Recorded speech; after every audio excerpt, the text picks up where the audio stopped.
Welcome to Titan and Titan, season 2, episode 6. I've still got a bit of a cough, Chris, so I was trying my hardest to get as many coughs out as possible. Oh yeah, one on every second of the countdown. I did the 30-second countdown. I was like, so we did that. But of course, I'm watching this live on here. I'm also on my iPhone, just checking out to see what's happening on Facebook. And on my iPad, I'm checking out to see what's happening on YouTube, just in case there's any comments and stuff. And, as always, they're always slightly lagged. Yeah. So the YouTube one, I was going, I've still got 20 seconds left. And then I looked at the iPhone one, which is Facebook Live, and went, oh, 15 seconds, how did that happen? And then I looked up at this, and it was like 8 seconds. I was like, you gotta get 8 seconds worth of, you gotta get 15 seconds worth of coughs out in the 8. It's a tough challenge. No mean feat. So we're doing a daytime Titan and Titan.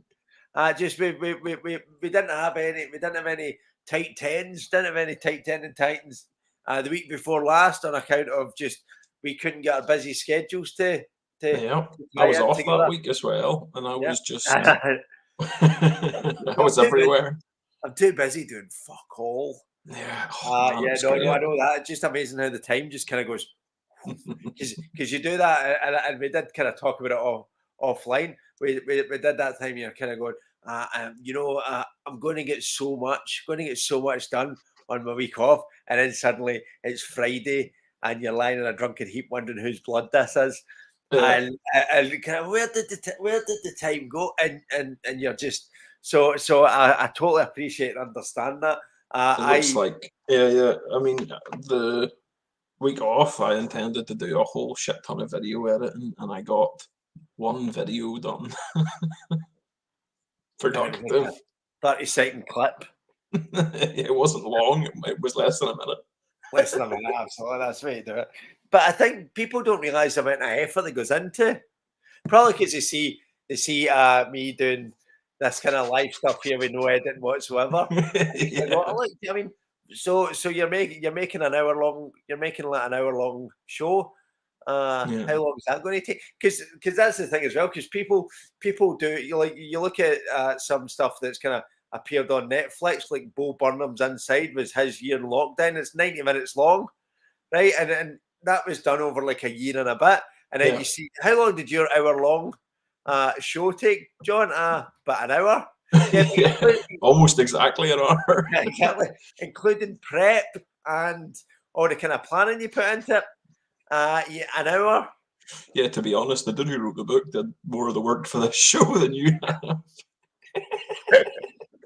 But neither of us have, to be fair. I've done even less than you. I just show up.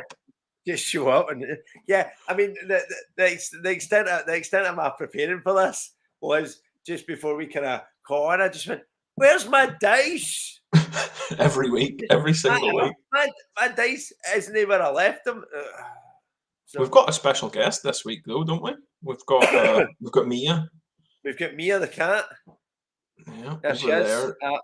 Just minding the beer taps. Yep, Mia the cat, I think. Yep, we'll just give her a spotlight. That's the level of interaction.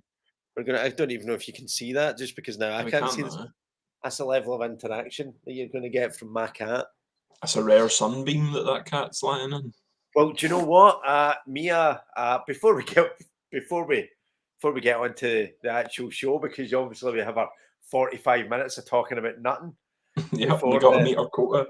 Absolutely, we can't just imagine if one day we just kind of went, right. Remember, you were facing off against this giant, and you had your sword ready, and you had the amulet of disproportionate representation. We should do that. We should do that one week and try and figure out how much we hate it. Like, we should literally, right, when the counter comes up, we should prep everything beforehand, right? And then just as soon as the counter finishes, you don't even introduce the show. You just start reading from where we left off. Yeah, absolutely. We just go boom, boom, boom, boom. Straight. But if that did happen, that would be the one time we'd just say, right, you're crossing the bridge. You need to test your luck. There's it looks rickety. You test your luck, and then you just fall to your death. And I'm like, all right, now we've got another 55 minutes 55 minutes to sort out on the kind of flip side of it. I did have a thought actually. Do you know the way some people who stream, they'll, if they've got some traction in that, they'll do like a charity stream and they'll maybe do a marathon, and that'll be like them playing fucking Legend of Zelda for 24 hours or whatever. What the fuck would we do? We'd have to try and make it through like 3 books. I know, no, absolutely. And if we did a 24-hour stream, that would mean we'd have to do like 18 hours of shite. Just absolutely no input. So I was just thinking, if we did do the charity stream, we probably still wouldn't get through a book. 24 hours. And they're no further forward than they would have been if they'd just done their normal hour show. Scott Lundigren's asking, who's Rodney McBelfast?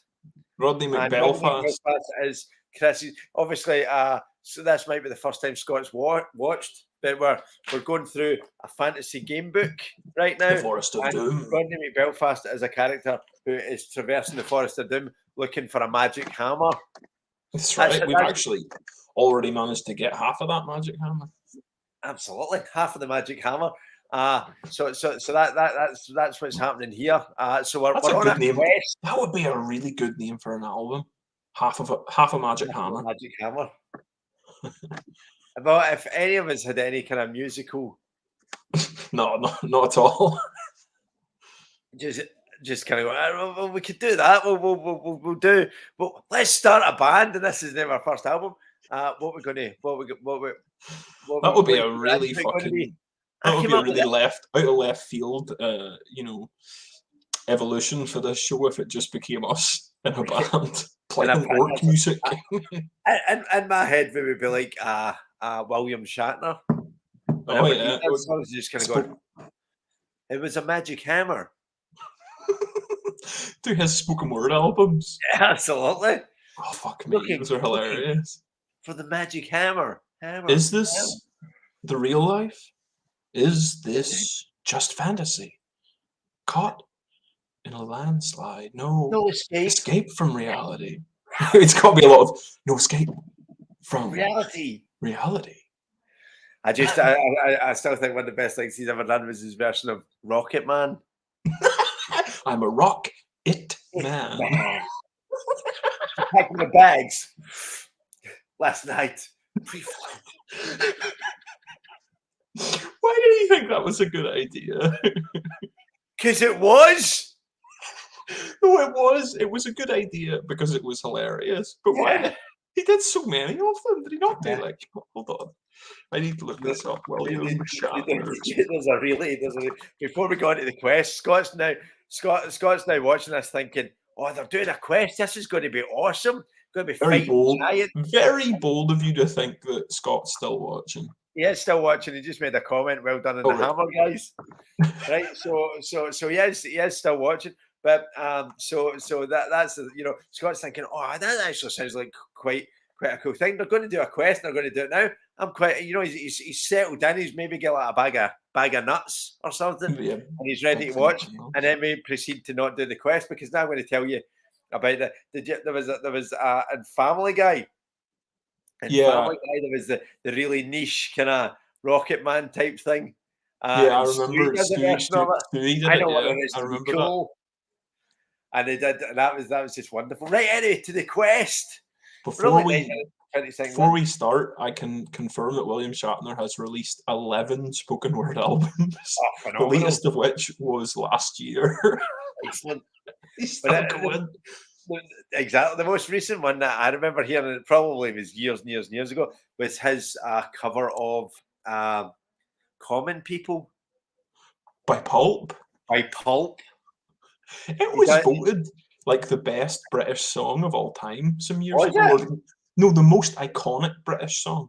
It was voted the most iconic British song. There was definitely a point where, I mean, you played the radio and that's all that was on.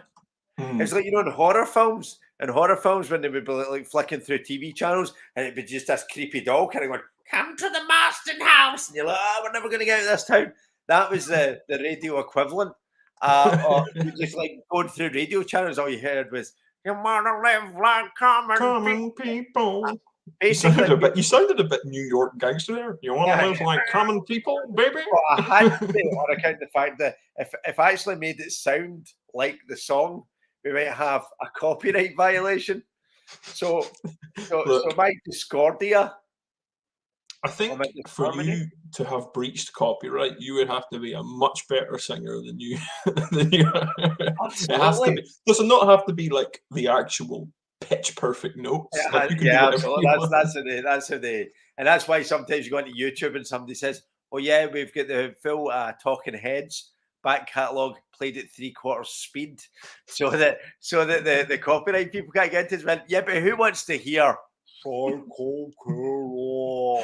the whole point of music is that the tempo and the all that stuff's pretty important. We got past the copyright people. Although I'll need to send you a link.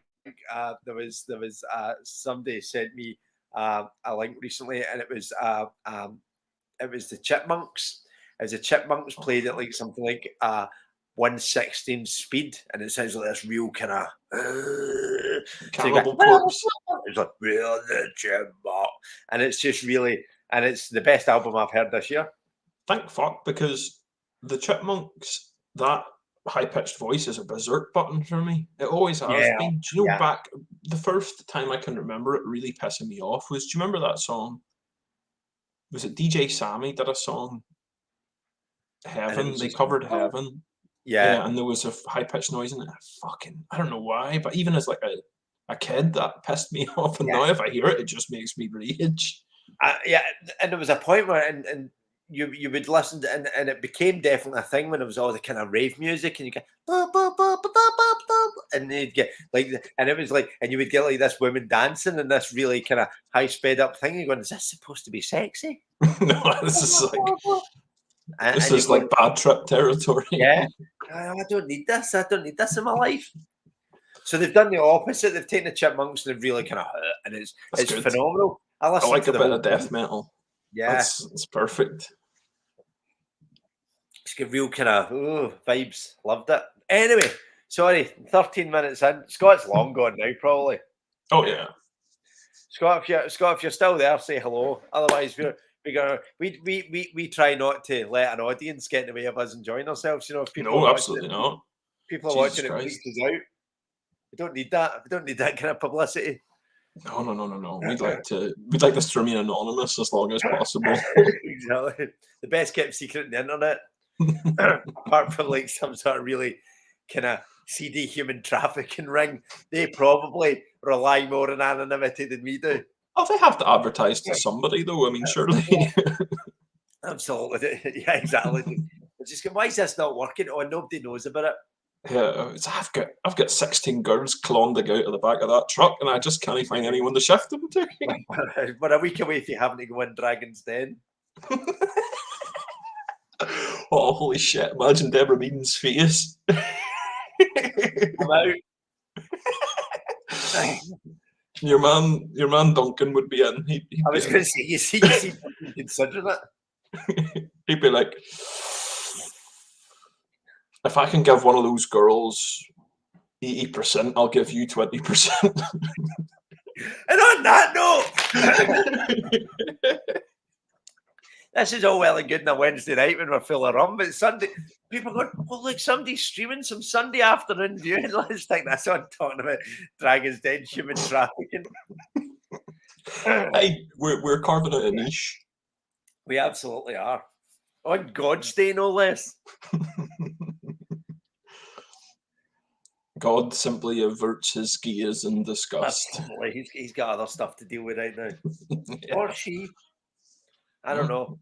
I always pictured them a mass of wings and tentacles, eyes. Yeah. Oh, that was the t-shirt I was going to wear. It's going to be one of my Lovecraft t-shirts, of which I have many. I don't have any. I need to get something. And I was actually thinking. It was a couple of days ago. I was wearing it. I went, why don't I wear this for the stream? I'll do it when we're streaming. And then now I'm wearing my dead man's fingers. Dead man's fingers. Hemp rum, no less. So it feels like somebody else is doing it. Absolutely. Feels like somebody else's dog. Let's start. Let's go. Sorry, that's a reference to something. That's not just my personal opinion. Absolutely, no, I know it. No, I'm not saying it for you. I know you know it. All right, yeah, just for the viewers. Yeah. Well, I assume there's still anybody watching. Right, anyway, basically, right, for anyone that is still watching, when you last saw us 2 weeks ago, Rodney McBelfast had just recently found half of the hammer. That's right. I can't remember which half, though. Was it the head or was it the shaft? The handle of the hammer, and it's got a G carved on it. I do prefer the shaft. Yep, well, you're lucky in this regard that you've got the shaft, but you still get the head for you. But this is still a weapon. This is just a staff now. I could use this. It's absolutely, but you probably don't want to use it because you know the people that are relying on you probably need it, and if you like start kind of hammering people or shafting people with it, if you will, if you do that, then you might just say, "Look, I got the whole hammer," and they go, "That's just quite damaged. It's no good to us now." I'd quite like to strap my sword onto the end of it, and then I got a glaive. We'll probably do that as a matter of course, just kind of slightly kind of running parallel to the main storyline. We'll get that. Don't railroad me! Stop railroading me! I said I wanted to put the fucking sword on the staff. Why didn't you let me do it? Well, the original author didn't decide. There's been a couple of things we've gone kind of off book, and this will be no exception. Those garlic buds, probably. Yeah. Exactly, just to get mugged, and you've basically got like about 75 gold pieces, and they went, "We're going to take something off you." Garlic. I've got so much garlic, mama. I get garlic coming out my ears. You're welcome to it. Yep. So just that's where these scenarios kind of, you don't get that, and the kind of, like the kind of dungeon mastery style. Like if you're doing a Dungeons and Dragons campaign or something, the DM or the GM they'd have you for that. Oh well, I'll give them a garlic. Well, I mean, really, would that work? You're not giving them your garlic. They'd leather the DM would just be like, they take your garlic, they crush your garlic, they ask for something else and your money. Whereas if that was possible, you would just spend half of the campaign like trying to hoard garlic wherever you could. Kind of going, oh, you hear a noise, there's an army of orcs just over the hill, and you're just kind of going, well, I've just noticed there's a garlic. I don't know where one keeps garlic. A garlic estuary. Just a garlic nest. I had to sneak up on the garlic nest because they run around. The mother garlics fled, just looking for food for the baby garlic, and you start kind of going like that and just harvesting the garlic. They've left to fight in the garlic wars. Exactly. Good garlic, brave garlic. I can't believe you get through your entire quest without a sword, but your own body weight in garlic. Give garlic to Chipmunk. I can't actually. I can't remember. Oh, it was the Treehouse, wasn't it? That's where we were. Treehouse, yeah. I was just going. So I went off on a tangent as I was just about to explain to you. I was like, all right, where we were with the quest, and then we just went off and started talking nonsense again. So we're now 20 minutes in. Before we started this, I don't even think it's our worst. No, I don't think it is. I think we might have hit the half hour before. I think we had definitely the first night we did this, when we were like trying to get your stats and everything, we were sorting you out, was just basically, it was just a 2.5 hour just kind of fuck around. It was just an absolute waste of time. It was like the Godfather Part 3 of online game streaming. Why did you do it? I like the Godfather Part 3, and I'm not shy in admitting it. Right, so yeah, so you're right. 20 minutes in now. Previously on Titan and Titan, you're in the forest. You've got half of the hammer, which is half your quest done thus far. I don't fancy the chances of you, just as an aside, don't fancy the chances of you completing this quest, because I do get the feeling you're going to have to go around the forest again and start again, and you'll probably be killed because your luck is terrible right now. So we're at the point where you've managed to get this hammer, and now you've found a knotted vine hanging down to the ground from a tree on your left. And you look up to see a roughly made treehouse amid the branches. Now, the person that created this treehouse would probably be quite annoyed having it described as a roughly made treehouse. He put his heart and soul into it, and we have just, in like one sentence, could have been made by a child, and that's why it's roughly made. Roughly, absolutely. But anyone that sends their child into the Forest of Doom probably should. Social services should probably get involved. I'm going to go make a treehouse in the Forest of Doom. No, you're not. Come and catch me, Dad. I'm no going in there. Well, be home for your dinner. Dinner's at 6. And if you're not back for 6, then the dog's getting it. So, the roughly made treehouse amid the branches. Do you want to climb up the vine to the treehouse or just continue walking north? Of course we've got to climb it. Come on. Let's not be silly. It's a treehouse. It's no a fucking trap or a hole in a tree or a lake. It's just a treehouse. Why do you get the feeling that you're going to regret that? It's just a treehouse. Simpsons Treehouse of Horror. Yeah, exactly. You reach the top of the vine and scramble onto a wooden platform. A sheet made from leaves and ferns covers the entrance to a small covered living area. Wow. As you approach, the sheet is thrown back, and from behind of it steps a large and hairy ape-like creature wearing only an animal hide loincloth. This is where it becomes erotic. He's just wearing this animal hide loincloth. He's holding a large bone in his right hand. Again, he's only got a loincloth and he's holding a large bone in his right hand. He's got a bone and I'm holding a shaft. You're about to get assaulted by an ape man. He's holding a large bone in his right hand and he grunts at you. He's an ape man. And you have your choices of drawing your sword to attack him or jumping off the platform to the ground 5 meters below. My luck's really... Well, I feel like if I jumped, it's definitely going to be luck. I'm not good at that right now. I feel like I'll just drop and I'll pencil. Oh, I'll pencil. Do you know when you keep a straight leg when you land? Yeah. And then you go like... Oh, ouch. Yeah, penciling. Like that. Yeah, I mean... Your leg just goes like that. Yeah. I mean, I do that when I'm walking.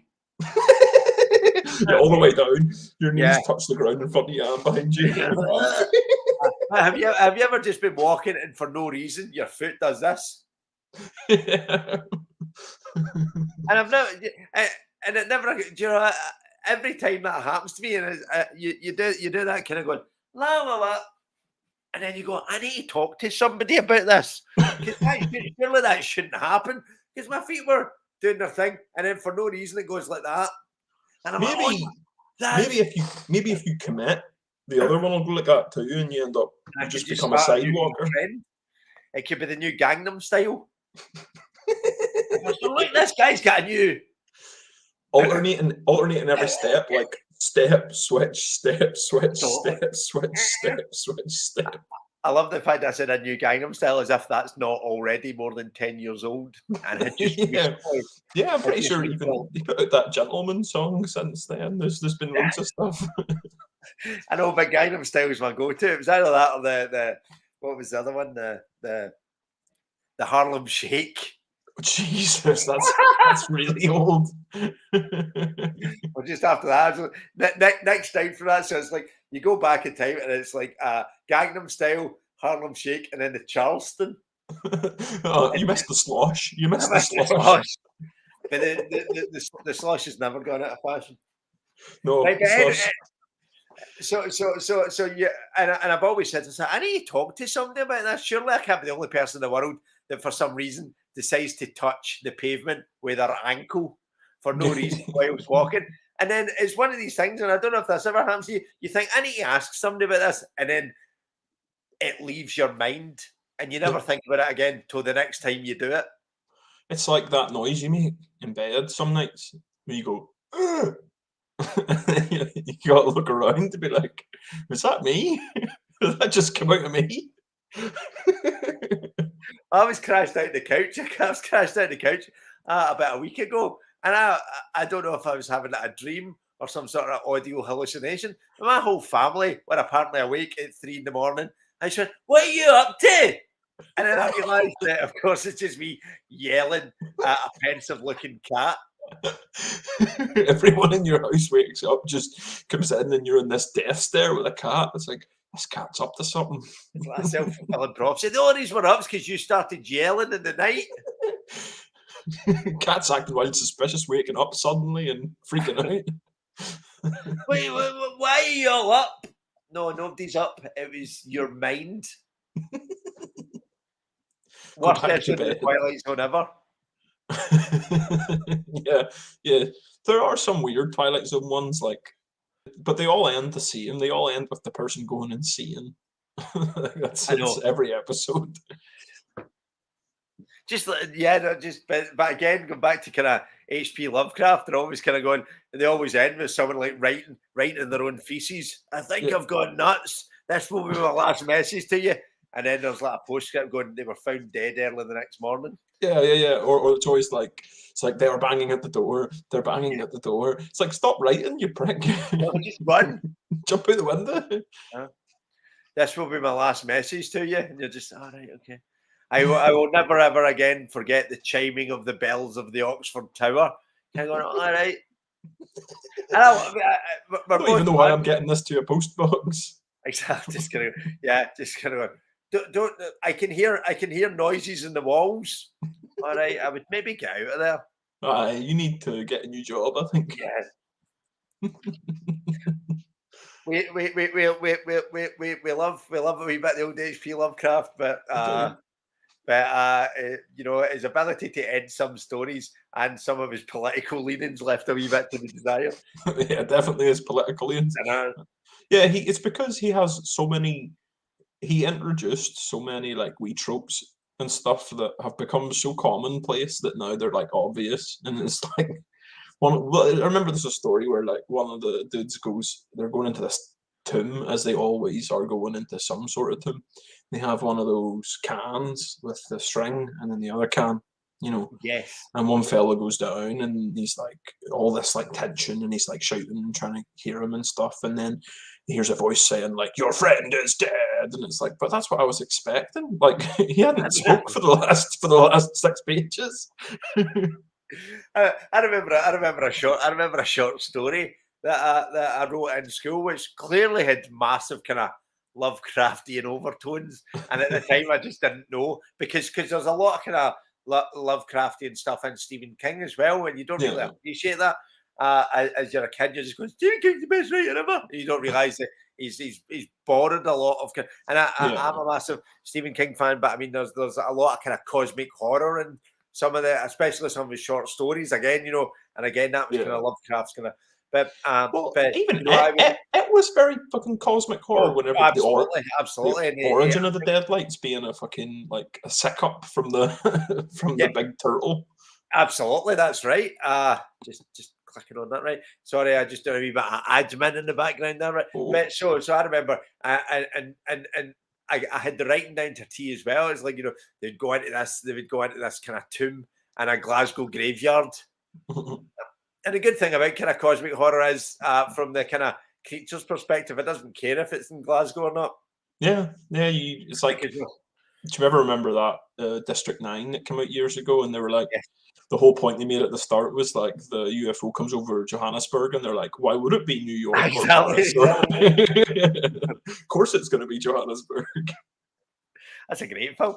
That's good. But and then I had the kind of, fools, this will be the last thing that, because you always, you're always aware of the fact that there's all these kind of creatures from the kind of beyond existence and before the beginning of time, and maybe after the end of time, who have somehow kind of wheeled in on themselves, and we are nothing more than a fart in the breeze to them, but they can speak English. They took the time to learn our language and customs.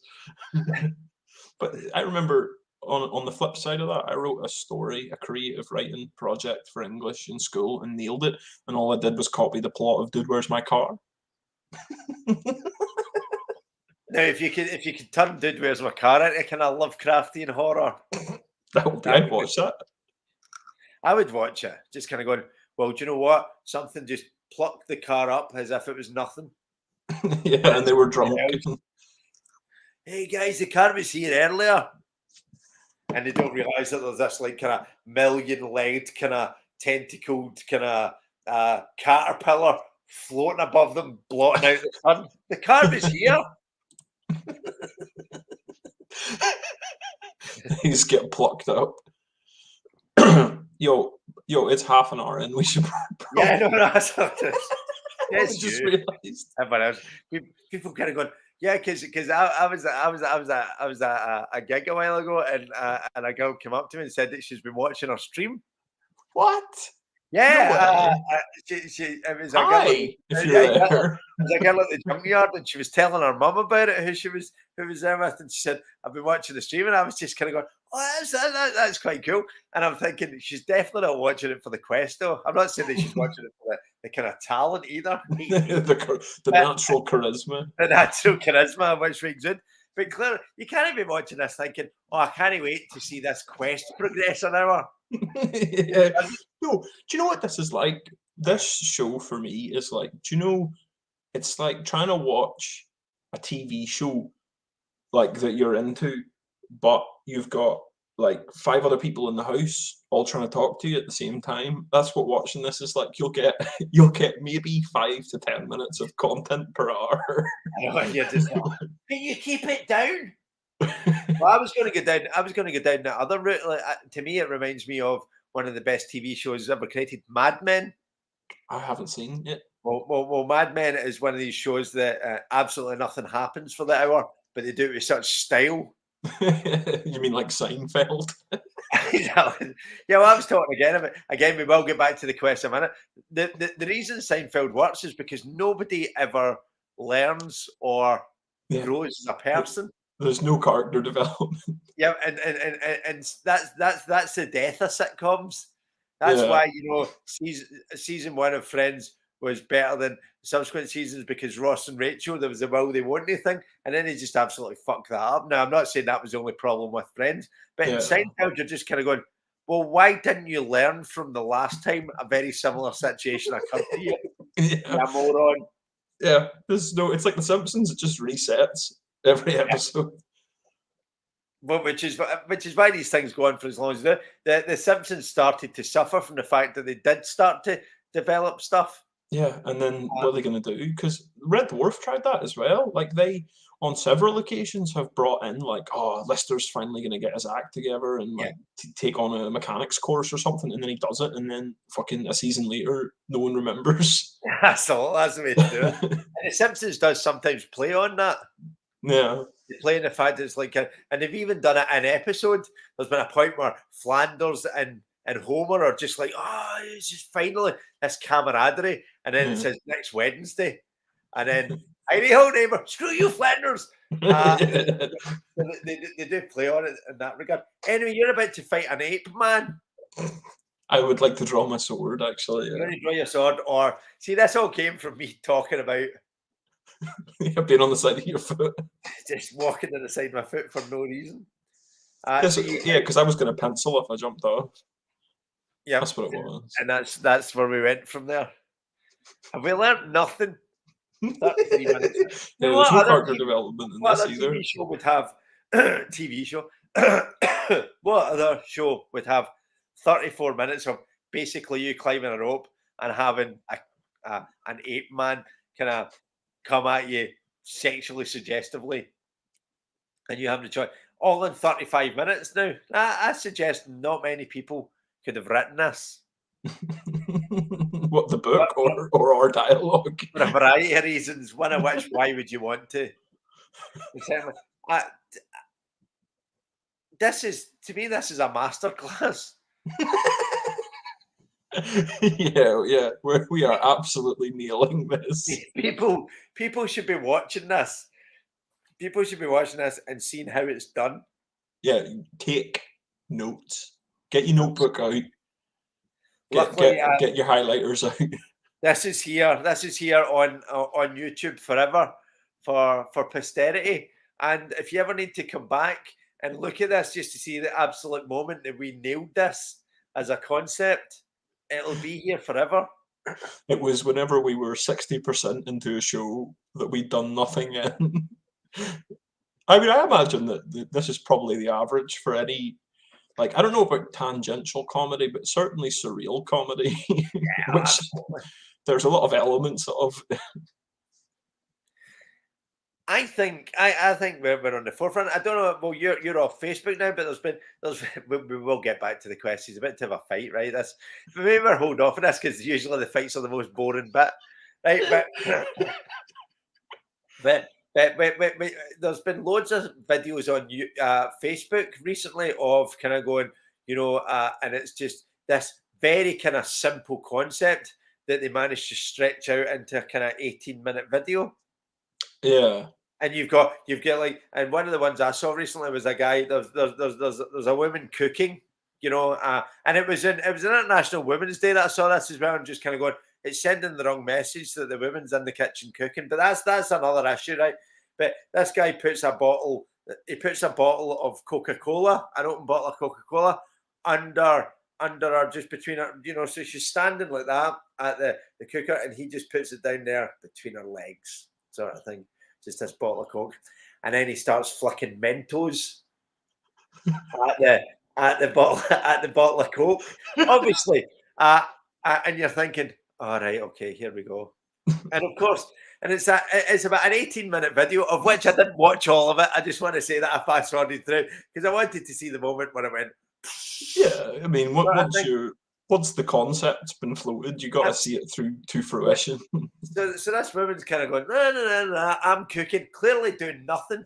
The actor in this has never cooked a day, just standing there, and you see the elbows going like that, as if she's pretending that she's like stirring something. Well, whenever you're recruiting for, when you're trying to get your cast for, obviously a piece of art like that, you either get somebody that's really good at cooking to make that bit the most realistic, or you get the best at taking coke enemas, and clearly they went with the coke enema. Well, here's a twist. Oh. Right, so he's throwing the Mentos, and obviously, she's been told under no circumstances do you react to the fact that somebody's clearly throwing mints at you, because you're supposed to be pretending that you don't know what's happening here. And she's going like, he's rattling her in the ankles with a Mento. Under normal circumstances, you turn around and go, going to stop hitting me with Mentos, you prick. You've clearly set this up so that I'm going to get a waterfall here.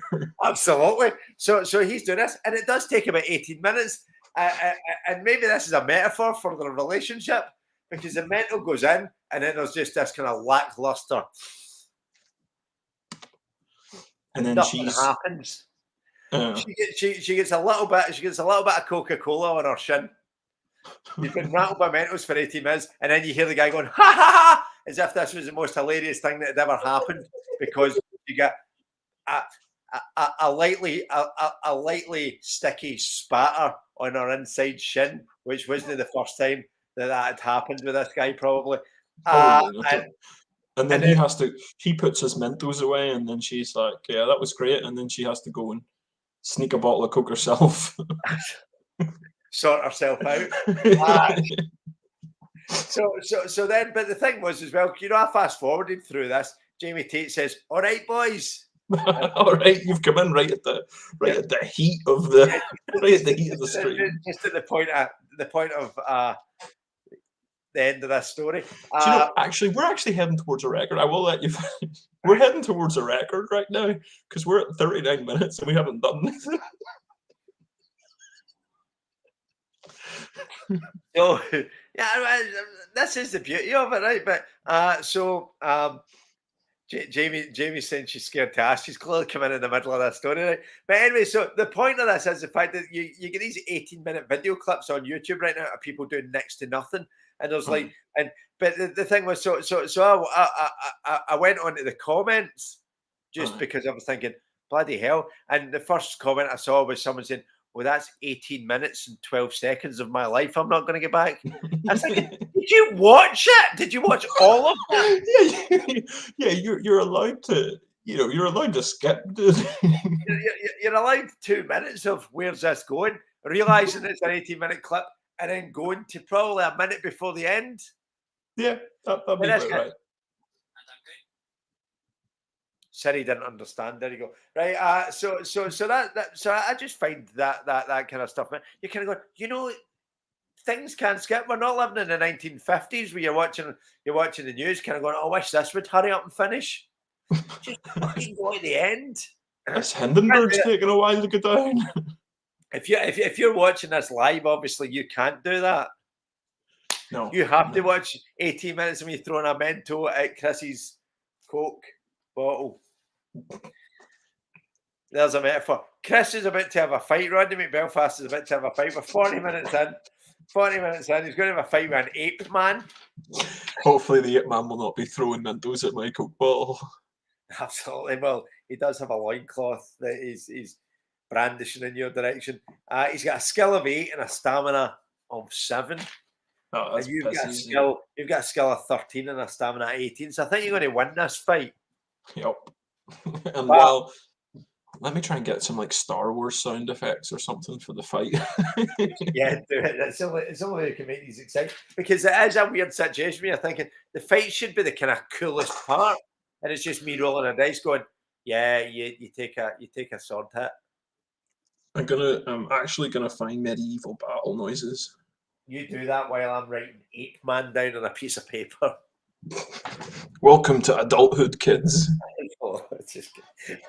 If that's an advert. Dad, what did you do with your Sunday afternoon? I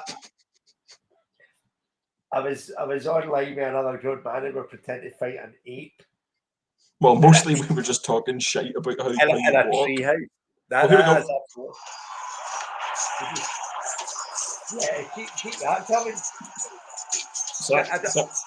That sounds good. I don't want to say that you're potentially 13 weeks too late to come up with that as a concept.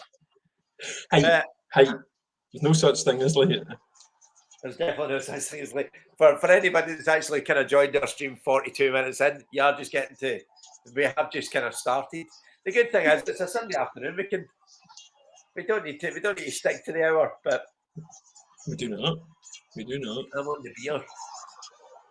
That's a first for me because I'm usually on the rum. Right, Ape Man.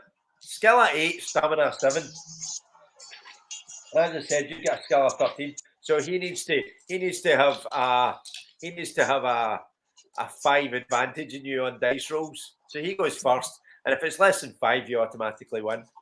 Happy days. 8. So if you get 2 or less, you're fine. You get 6. Stamina's down to 5. Get fucked, Ape Man. Do you need swords clattering? That's clattering off your skull. Keep those battle noises going.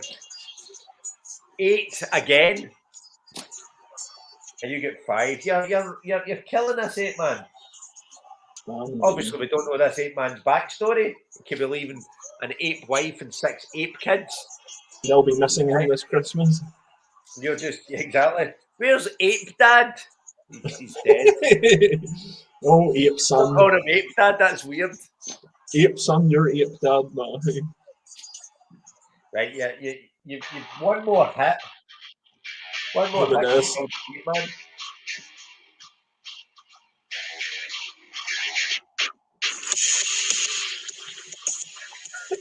Killing an Ape Man! I will point out that this music is on Twitch's OK to play list. So we're okay. Yeah.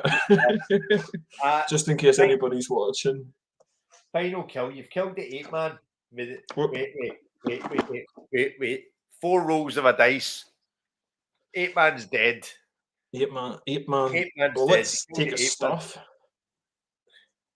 And you had a point. I didn't give you this option because I knew you wouldn't take it, but you had the chance to jump anytime you wanted if you were in danger of losing that fight, which you weren't. No. You step over the body of the Ape Man and enter his living area. Animal bodies. Animal bodies? Not animal bodies. Just talking. I've started freestyling. Animal bones. Oh. And rotting fruit litter the floor. The Ape Man's smells bad. It's made of moss and lichen. Anyone that pronounces it lichen, you're wrong. Yeah, you're bitching about lichen. Bitching about lichen while I'm making up the lichen. and seems to be crawling with bugs. You shudder and step back out onto the platform, and then you notice a copper bracelet around the Ape Man's wrist. Do you want to put it on your own wrist, or climb down the vine and the path and carry on walking northwards?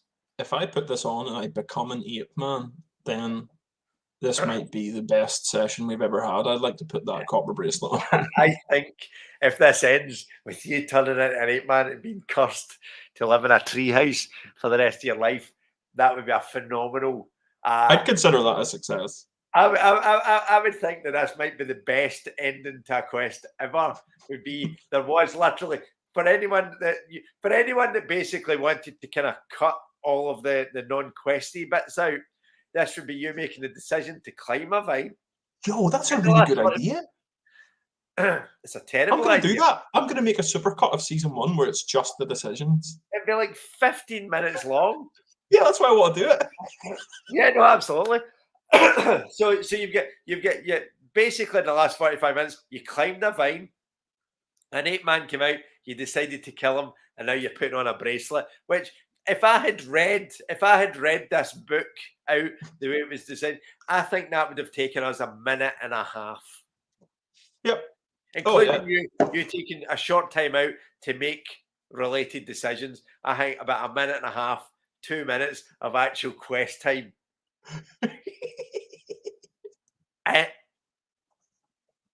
So part of me is hoping that you turn into this kind of Neanderthal style Ape Man, and now you're just the trees.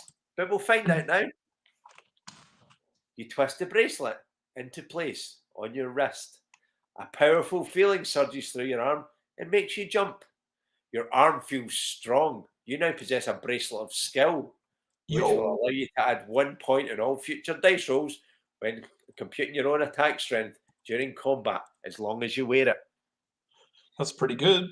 I've also worked out while you were talking about that for this session, assuming we do another minute of content, we will have done 7% of the entire hour will have been actual questing.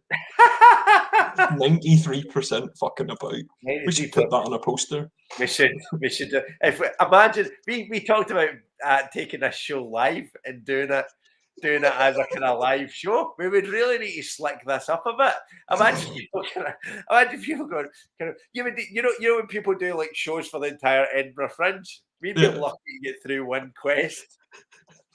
We would be extremely lucky. But it'd be a good money maker if people really get into it. Well, you need to buy a ticket for tomorrow now to find out what happens. It would, it would be great. It'd be like a wee cash. It'd be like one of those magazines where you have to like buy like a fucking valve, and then the next one you got to buy a thing, and eventually you've got yourself a fucking working toilet or whatever. Build the Titanic. You'd have been cheaper actually building the Titanic. Yeah, those magazines are like a $5 a piece. Yeah. I know. Right, so I'm going to call this Bracelet of Skill. Okay, so skill 14 now then. You've got a skill of 14. Very good. Very good. Oh. So you climb down the vine and continue northwards along the path. Again, right? Had you not even gone up there and got this Bracelet of Skill, and you just continued north, it would have taken us less than 10 seconds at the beginning of this quest to get to me. Do you want to go up? Do you want to go up the vine or continue north? I'll just continue north, and we would be here. I'll skip. I'd like to continue north and skip 45 minutes of banter. Absolutely. And you go, was it worth it for the Bracelet of Skill? Definitely. What about the destination? Because look, at this point, I can't rely on luck anymore. I have to rely on skill. It's the only thing I've got. You've got a luck of 3. I would suggest that the next time you need to rely on luck for anything, you're dead. Yeah, I would agree with that. Yep. It doesn't matter how skilled you are. Doesn't matter how Irish I am either. Absolutely. The luck doesn't come. The luckiest Irish man in the Forest of Doom. The only Irishman that can't get Lady Luck off. the luck of the. No matter how many Mentos I throw at her Coke bottle. Absolutely, you're just. Alas, it was not to be. Soon the path leads out of the trees onto a large plain with tall grasses. Oh my God. It's a what? Boeing 747. PLAIN. Beyond it, you see rising ground and further off some low hills. The path splits and goes in 3 directions. Well, it's technically in 4 directions because you can go back, but they never give you that as an option. You've got the choices of going west, east, or continuing north. Let's go west. Go west. The path ends at another junction. The way south leads back to the forest, so you decide to head north. Even though it's called the Forest of Doom, you'd expect that you'd want to go back into the forest. But walking quickly along the path through waist-high grass, you arrive at another junction in the path. Do you want to continue walking north or go west? See, we're rattling through this now. Yeah, west. Let's go west. Let's hit the ground running. Excellent. Because you have explored a fair bit of the east now, so you're hoping that there'll be some... I actually think that first junction, the very first junction that we went west the first time, One Piece was probably there. This next time we went east and we got it. So we'll probably have to do a full loop round and go west. Well, I don't fancy your chances of getting through the walking around the forest again with your luck. You never know. You might find some amulets of luck on like some sort of Ape Man. Another luck Ape Man. From not too far ahead comes the sharp noise of barking dogs drawing nearer. Suddenly a brown fox with eyes wide open in fear dashes past you running east.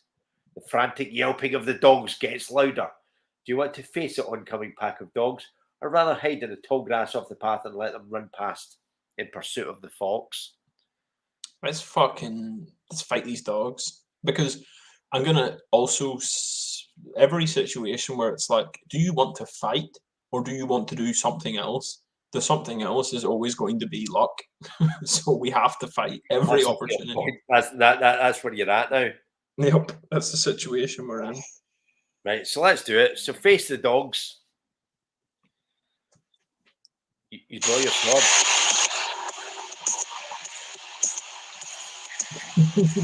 Otherwise you can't see the handle.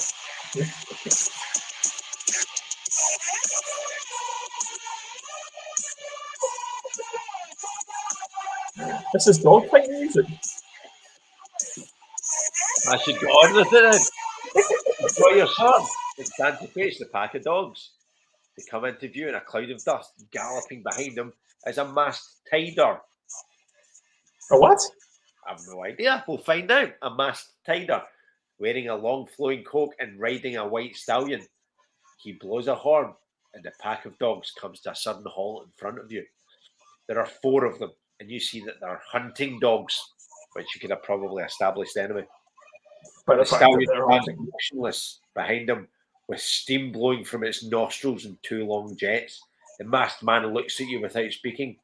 Will you start a conversation with him or attack the nearest dog? Oh. Because I'll start a conversation with him to put that music off. You want to start a conversation with him? I guess so, yeah. You nod your head at the masked rider and bid him good day. He nods back but says nothing. You tell him of your quest to help the dwarfs of Stonebridge. He then jumps down from his mount, throws back his cape, and extends his right arm to shake your hand. You see that each of his fingers is adorned with a large gold ring. Do you want to attack him for his gold or carry on with the conversation? I'll carry on with the conversation. As long as it doesn't rely on luck. It seems a bit harsh to just suddenly start a fight with a guy. I mean, he could be a reasonable man. Yeah. Continue the conversation. The man smiles and takes off his mask, explaining that he wore it to protect him against the dust and not to hide the face of a robber. You sheath your sword. This is great. This should have happened long ago. You sheath your sword and relax a little. The man tells you that he's a hunter and that the best game in all of the northern borderlands can be found in the grassy plain within Darkwood Forest. Okay. He says its hounds were chasing a wild boar when he lost its scent and picked up that of the fox mistakenly. He warns him of the dangerous beasts that lurk in these parts, and finally says, "And if you're going to spend the night in Darkwood, you might need some of this." That was my impression of him. Very good. He drops some belladonna into your hand and jumps back in his stallion. Okay. Then, with the sudden blow of his horn, the dogs run off east. He turns and waves to you before galloping off in pursuit of the dogs. You put the belladonna in your backpack and set off west again. I can't remember if belladonna is poisonous or if it's what's that word? Soporific. Well, we'll find out. Wouldn't it be great if you didn't need it for anything? And then the question, what was the belladonna for? It's just to help you sleep. Absolutely. Is that music still audible? Yes, I can still hear it. I like it. Yeah, me too. We've in the last 6 minutes, we've done more questions than we did the rest of the time. Oh yeah, about 3 times more. We've got our act together. We're getting close. We're getting close to. I think we should get to the point where we should maybe have a cliffhanger. Yeah. Forget the word there. Yes. You soon arrive at a crossroads. The way south leads back to the forest, so you decide to ignore it. You can either keep going west or head north. West. I mean, we're going to keep going west because I feel like north heads towards the end of the thing, and we want to try and search as much as possible, right? Absolutely. Ahead, you see that the path ends at the door of a large hut made of dried mud. It has a domed roof and a single window. You peer through the window and see a large man with dark skin sitting at a table in the middle of the hut. He's bare-chested and is flexing the muscles of his arms. If you want to, you can enter the hut or return to the junction in the path. There's just this guy not realizing somebody's watching him, and the hut's kind of going. Just no. He did what he did was he saw me coming, and then he went into his hut and he was like, 6,001, 6,002. So do you hear how many I've done? It's over 6,000. What? 6,523. He's got these fake inflatable muscles that he's got. There's a movie I watched. Here we go, another tangent. There's a movie I watched years ago, which I have watched. I ended up discovering that it's a series of movies, and they are excellent B movies, but they're called Mr. Vampire, and they're Chinese movies about Zhangche, which are like Chinese vampires. You might have seen them. They like have their legs together and they hop like that. Yeah. They're called Zhangche, and the movie has this dude in it who's like, they're like monks, and he like does this thing where he like gets his hands like that, and he goes, hoo, hoo, hoo, hoo, and then he gets like, do you know the Superman suit? He's like, and he's like, he looks like he's wearing a Superman suit, and he like walks through and he's fighting it, and then at one point he gets a puncture, and he goes, like he steps on a pin, and then and all his muscles deflate. I want to watch these films.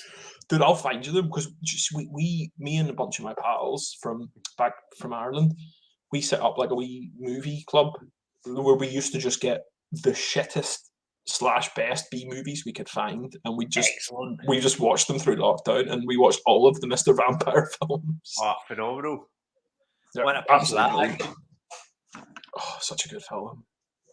Absolutely ridiculous. Are you going to enter the hut and find out? Yeah, let's enter the hut and find out. Let's do it.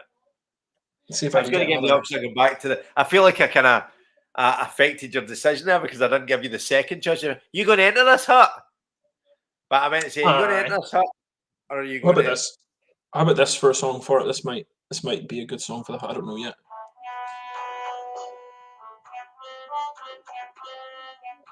That's good. I like that. By the way, these songs. I have no idea if they're copyrighted or not. Nobody knows. We'll find out in 10 years whenever we become successful enough for someone to check. Absolutely, get cancelled for stealing Ed Sheeran's livelihood. All it would do is they just delete the sound from that one video. Yeah. And if you keep doing it, they'll delete your account. Yep. So there's just a point of 45 minutes of us going. But it's okay. As long as we have the recordings, we can make cuts. Absolutely. Which we should have done a long time ago. As you enter the hut, the big man smiles. He looks pleased to see you and starts to speak in a deep voice. Welcome, stranger! Fuck you. I decided to go against it. Welcome, stranger. My name is Quinn, and I earn my living by my arms. Would you care for a little wager? Perhaps at arm wrestling? And it just sounded so suspect. I make my living by my arms. Would you like? Made all the more sinister than I make my living by my arms. Do you wish to accept this challenge of an arm wrestle, or politely decline his offer and return to the junction of the path? I'm going to hope that this is going off skill, because it's something, it's a martial action, right? I'm trying to overpower him. So I'm going to go with arm wrestle, because our skill's good enough. My skill's good enough that I should be able to beat him, right? Yeah, killed an Ape Man 10 minutes ago. But I think it's more strength than skill, but there you go. Do you possess the armband of strength? I think you do. You do? I lost my character sheet this week, by the way. So yeah, I know. You're going to have to that's tell why me. I was waiting to see. Do you remember? You do possess armband of strength. But of course, it's a one-use item. Yeah, well, I mean, I'll use it right now. Keys it. Let's do the armband of strength. Oh my god, I just found my character sheet. Hey!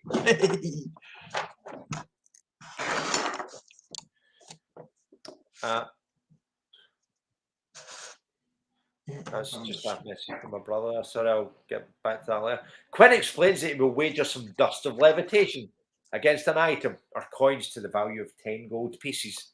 So you've got to decide on an item or garlic. No, we don't have any. I know. I wish I had garlic, and I would have bet him garlic. But I'll bet him. I'll bet him the ring of light. The ring of light. Okay. As you sit down at the table opposite him, you deftly slip the armband of strength onto your arm. Yo. You put your elbow onto the table and lock hands with him. His grip is like an iron jaw, and his dark, slanted eyes look confident. His biceps bulge, and he gives the signal for the contest to begin. You start to push his arm down and are amazed at your own strength. Sweat breaks out his forehead. You can see the disbelief and pain in his face. You push harder and force his arm onto the table in defeat. Geese my levitation, whatever. Dust of levitation. So you've got, we'll just write that down. You've got the dust of levitation. How does one use the dust of levitation? Is it up the nose, or how does one take this dust? That's the classic way, isn't it? That's the classic way to use the dust of levitation. Quinn stands up, walks silently to a wooden chest at the back of the hut. Fucking bastard, he says. For some reason, I know this is dark, but for some reason, I thought you were going to be like he walks quietly off the edge. That's it. It's his life's over. He's just like, I've lost. These arms are no good to me now. This was my fortune. He lifts the lid and pulls out a small glass vial. He hands it to you and walks back to the table where he slumps in his chair looking thoroughly dejected. The dust in the vial sparks. And the light, so terrible. You know, if I had listened to somebody reading that out, I'd have said that was some terrible reading there. The dust in the vial sparkles in the light, and you put it in your backpack and leave the hut. Outside, as you walk back to the junction, you hear a solitary gunshot coming from. No, you don't. I was buying that for a second. I was like, what? La la la. It's just. Oh, Jesus. That's got dark. Outside, you walk back to the junction into the path. Next week's episode is going to be us concentrating. We're not going to do the quest next week. It's going to be a kind of throwaway episode where we have this guy having to come to terms with the fact he's not the best arm wrestler in the world anymore. It's like, it'll be like fucking, what you call it, Hours of Darkness. He'd just be like fucking wasted, like covered in mud. Full mental breakdown in the woods.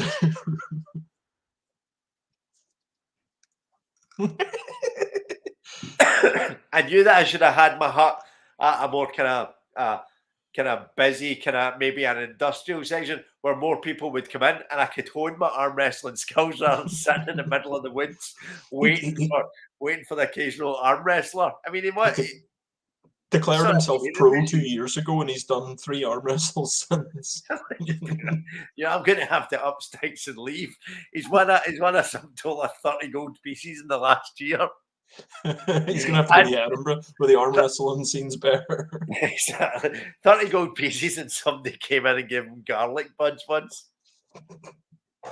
We didn't even give him anything. We just dangled it in front of him and then took it. Absolutely.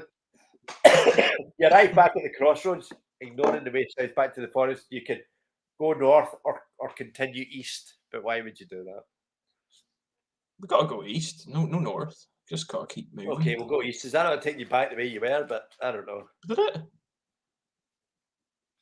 You walk along the path and notice marks of the ground made by the hoofs of a horse heading east. You soon arrive at another junction in the path. The hoof marks lead south back to the forest, and you decide to head north. Fuck's it, that was pointless then. Yep. In the distance, right? Well, this might seem familiar to you, and it might be a good point to end. In the distance, to the right of the path, you see large birds circling in the sky. As you get closer, you recognise them as vultures. Do you wish to step off the path? Do you wish to step off the path to see what or whom the vultures are interested in, or ignore the vultures and continue walking north? I'm kind of tempted to see. Is it just right? Tell me now. Is it just the exact same thing as before? It's going to be the exact same thing as before. I'll walk on. Walk on, exactly. We got nothing out of that except a fight with a barbarian. Yeah, it was going to be the fight with the barbarian. Right, so this is basically, I think this is going to be our cliffhanger. Okay. Gradually, the grass around you becomes shorter as the ground gently starts to rise. Ahead, you can hear the sound of flowing water. Soon, you reach the bank of a slow-flowing river. The river is very shallow, and stepping stones cross it to the far bank, where the path continues north into the distance. Will you cross the river by the stepping stones, or wade through the shallow water across the river? I feel like your man from Groundhog Day. Absolutely, but that's the problem, isn't it? When you walk through that forest, that barbarian. Is that another barbarian, or is he resurrected? Maybe it just resets whenever you come out of the forest and come back. The whole forest just goes back to normal. It's like a chessboard. But the thing is, this is a good thing though, because if I'm not going to be able to, but if I could remember every choice I made, I could make those choices again, so we get another loop. Yep, you could. Well, that is the thing. I mean, you say if I could remember, but you've got like about 12 hours of video footage. I could just watch it. I'm not rewatching it though. I can't do that. That's of which there's probably about 4 minutes of concrete information in. It's all for the supercut. So that's your cliffhanger. Do you use the stepping stones or not? What a cool cliffhanger. Do you know what's even better about this cliffhanger is that we've done both of these choices, because we did one of them in the deleted scenes, which we don't have this week because we didn't have anything. I know there's no deleted scenes because there was nothing of note. And every choice we made was the right choice. Yep. Unbelievable. All right, well, I guess for next week, and are we doing? Is it Wednesday next week? I think we're doing Wednesday next week. I mean, it's not like anyone could set their fucking watch by the regularity of these streams anyway. Choices are we're either doing Wednesday next week or we won't. Yeah, that's it. Yeah, so show up on Wednesday maybe. Yeah. So you might see us on Wednesday where we find out Rodney McBelfast's decision. People that have been watching it might remember what he did last time with the Stepping Stones. Other people might not. Other people might not care, because to be honest, at this stage, the quest is secondary to working out what nonsense we're going to talk in between decisions. Instead of decisions. Often instead of decisions. Yeah. It's because, the book's good, the book's fun, but it can be a bit dry. It can. and that's why we add a certain... Well, a special nuance. Michelin star chefs that don't just like put salt on; they go. You kick it up a notch. You got to do something. Instead what I'm going to start doing, right? Every time there's a battle from now on, anytime there's a fight, what I'm going to do is I'm going to get on YouTube on my phone a famous battle scene from a movie. And some days it'll be great. It'll be like Minas Tirith or something, and then other weeks it'll be like, fucking General Kenobi. And then other weeks it might be that the kind of confrontation between the drunk guy and Adam Sandler and the wedding singer. Where you see, hey, wedding singer. You're like, what? I'll have it be deep. The psychological battles between Hannibal Lecter and Agent Starling. You still hear the lambs going, "Whoa, this is a bit fucking off center." No, you can't hear the lambs; they're silent. Yeah, absolutely. That's what she says. The whole film's called "The Silence of the Lambs." Hit Lecter talking about. Have you read the poster, Hannibal? I just wish that more kind of films would just kind of break the fourth wall. I mean, he knows that's not the case. It's called The Curious Case of the Dog in the Nighttime. I can't remember the last, with the exception of like Deadpool, I suppose. I can't remember the last film that really leaned on the fourth wall all that heavily. Absolutely, it doesn't happen often. I'm reading a book right now. That actually just said, but that doesn't happen until chapter 54. Brilliant. I know, and I just said, "Oh, I like this already."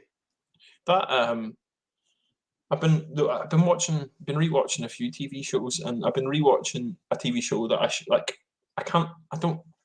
It's House of Cards. I'm rewatching House of Cards. I'm sorry. It was a really good show.